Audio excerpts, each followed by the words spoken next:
Welcome to the Haunted Awakening. And if you guys are enjoying the series so far, your support would be amazing. Now back to the story. The sun dripped like honey over the horizon, painting the dew-laden grass in hues of gold and rose. It was a new day, yet the world seemed muted, drained of vibrancy. For Sarah, the vibrant morning light only served to highlight the encroaching darkness, a darkness that had become her constant companion since the night Ben vanished. The garden, once her solace, now felt like a threat. Its silence deafening, its stillness oppressive. Where Ben had disappeared remained a gaping hole, marked only by a single violet bloom that seemed to mock her with its ethereal beauty. Sarah hadn't slept in what felt like days, her nights tormented by nightmares of thorny vines and whispering roots. Yet she couldn't bring herself to tear out the flower. It represented Ben, yes, but also a connection to him, a tangible link to the man she loved. So she tended to it, watered it, coaxed it into blooming, all the while hoping for some sign, some message from Ben. Meanwhile, the house creaked around her, a symphony of settling wood and rustling unseen things. Every shadow seemed to writhe and twist, taking on monstrous shapes. She heard footsteps on the stairs, the phantom rustle of fabric where there was only air. At times, the walls seemed to pulse with a faint, sickly light, as if some inner luminescence struggled to break free. It was as though the house itself were reaching out, trying to tell her something.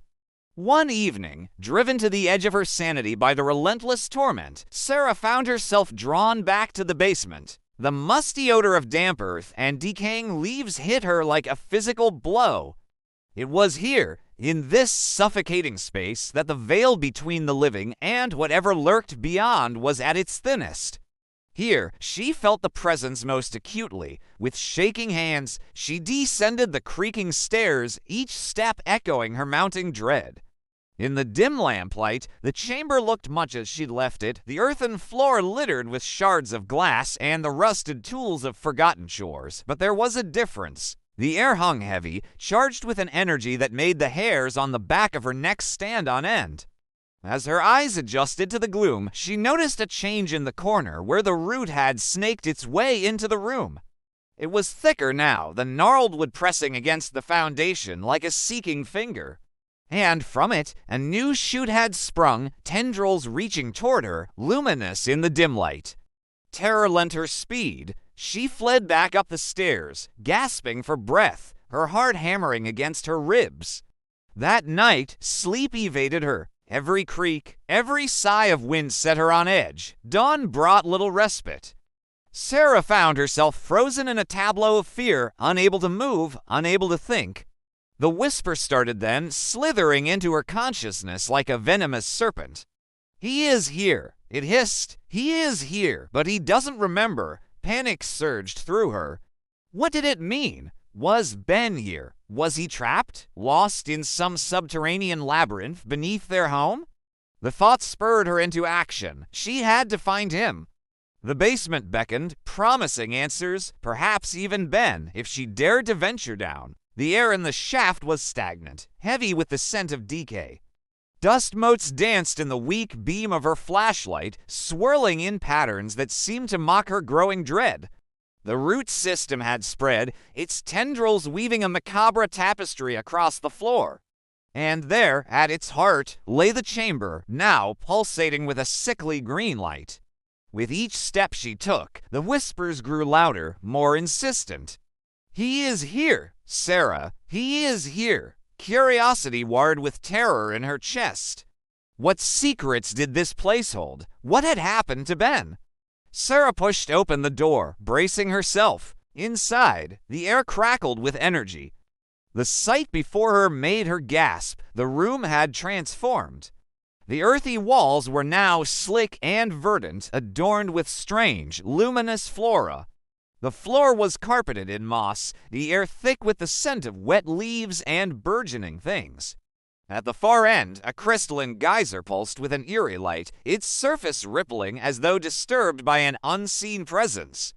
Then she saw him, or what remained of him, On the mossy floor lay Ben, his form translucent, his features blurred. He was there, yet not there, tethered to this place, yet severed from it. His eyes, however, were clear, filled with a haunting recognition. He reached out to her, his lips moving as if in an attempt to speak, but no sound emerged. All Sarah could hear was the gushing of the geyser and the echo of her own pounding heart. She crossed the moss-covered floor, each step feeling heavy, laden with foreboding. As she neared Ben, the whispers crescendoed, their voices now a cacophony of pleas and demands. "Take me with you, Sarah. Don't leave me here. Take me home." Terror contorted her features. Whose voice was that? Was it Ben's? Was it the garden's? She didn't know. Kneeling beside Ben, she felt a surge of love, of despair, of utter helplessness. How could she pull him back from this ethereal abyss? How could she sever the bonds that held him here? The answer, she knew, lay in the garden, in the heart of this place, yet she hesitated. Fear was a vice around her heart, squeezing the breath from her lungs. Could she trust the garden? Would it help her or further entrap her in its clutches? As if sensing her turmoil, the geyser pulsed brighter, its rhythm echoing Ben's shallow breaths. Sarah knew she had to make a choice. Trust her instincts and delve deeper into the heart of this enigmatic realm or flee, abandoning Ben to his spectral prison. With a deep breath, she pushed aside her terror and stepped towards the geyser.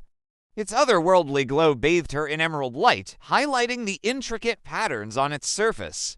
Reaching out, she touched the cool crystalline spray and felt a jolt course through her. The whispers ceased abruptly, replaced by an unnerving silence.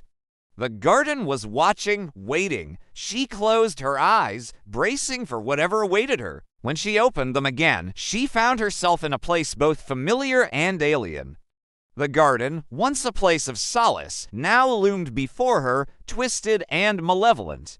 Thorny vines had replaced blossoming flowers, and gnarled branches clawed at the sky like skeletal fingers. A sickly green mist hung heavy in the air, obscuring the path ahead. And then she saw him, or what remained of him. Ben stood at the center of this corrupted landscape, his form flickering like a candle flame in the wind. He turned, his eyes locking onto hers, and in that instant, the whispers returned, louder than before, more desperate.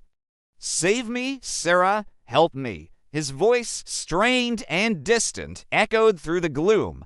Sarah surged forward, each step pulling her deeper into the garden's clutches. But with each step, Ben's form flickered more erratically, his voice fading into the din. Panic constricted her throat. She had to reach him, help him, but how? The garden snarled, its thorny embrace tightening around her. The whispers swelled, their urgency mirroring her own. "Reach me, Sarah. I need you. Please." Then she saw it, a single violet bloom, vibrant and luminous in the sickly landscape. Hope surged through her. If she could reach that flower, maybe she could reach Ben. With renewed determination, she pushed through the undergrowth, the thorns tearing at her clothes, drawing blood. The whispers followed her, their tones shifting from pleas to commands. "Take me, Sarah. I am here. Come to me." As she neared the violet bloom, the whispers intensified, rising to a fever pitch. "Take me, Sarah. Take me with you." With trembling hands, she reached for the flower. Its petals brushed against her skin, sending a jolt through her. The whispers abruptly stopped. The garden was silent. And in that silence, she heard Ben's voice, clear and strong. "I'm here, Sarah. I'm here, but I need your help." Taking a deep breath, Sarah reached for the flower, its velvety softness a stark contrast to the garden's harsh embrace. The flower yielded, its stem snapping cleanly. She clutched it close, its essence seeping into her fingertips. Suddenly, the garden trembled. The trees swayed violently, their branches crashing to the ground. The mist swirled, taking on a life of its own. The very earth seemed to writhe beneath her feet. Then, as abruptly as it began, it stopped. The garden stood still, its fury spent. The whispers ceased. Silence descended once more. Trembling, Sarah looked down at the flower. It had withered, its vibrant color draining away, leaving behind a frail husk. With a shaky hand, she let it fall. As it hit the ground, a blinding white light erupted from the spot where it lay. When Sarah could see again, the garden was gone. In its place stood the familiar cottage, its windows dark, its doors ajar. Stepping closer, she saw Ben standing in the doorway, his features etched with worrying. Relief washed over her, so intense it almost brought her to her knees. He was real, solid, tangible. He was here. Ben, she breathed, her voice hoarse with emotion. He stepped out, his eyes searching hers. "Sarah, I thought I'd lost you. I couldn't reach you. I'm sorry," she whispered, tears welling in her eyes. "I tried to get you back. I'm so sorry." He cupped her face in his hands, his thumbs brushing away her tears. "It's all right," he murmured. "You did what you could. I'm just glad you're here." And in that moment, as they embraced, the echoes of the garden, the whispers of the past seemed to fade into the rustling leaves and the murmuring trees. The nightmare was over. For now, they were together again, and that was all that mattered. But as the sun dipped below the horizon, casting long shadows across the lawn, Sarah couldn't shake off the feeling that their ordeal was far from over. The garden might be dormant, but its whispers still echoed in her dreams, a chilling reminder that some things, once awakened, never truly rest. Thank you for tuning in to another episode of The Haunted Awakening. If you've been enjoying the series, your support would mean the world to us. Now, before we part ways, a word of caution. The garden may be quiet, but its grasp is far from loosened. The next chapter looms, and with it, new horrors awaken. Until then, keep an ear open for whispers in the shadows and a watchful eye for the creeping vines, for the garden always remembers, and it seems like Sarah's ordeal is far from over. This has been your host. Until next time, stay safe and remember, some nightmares never end.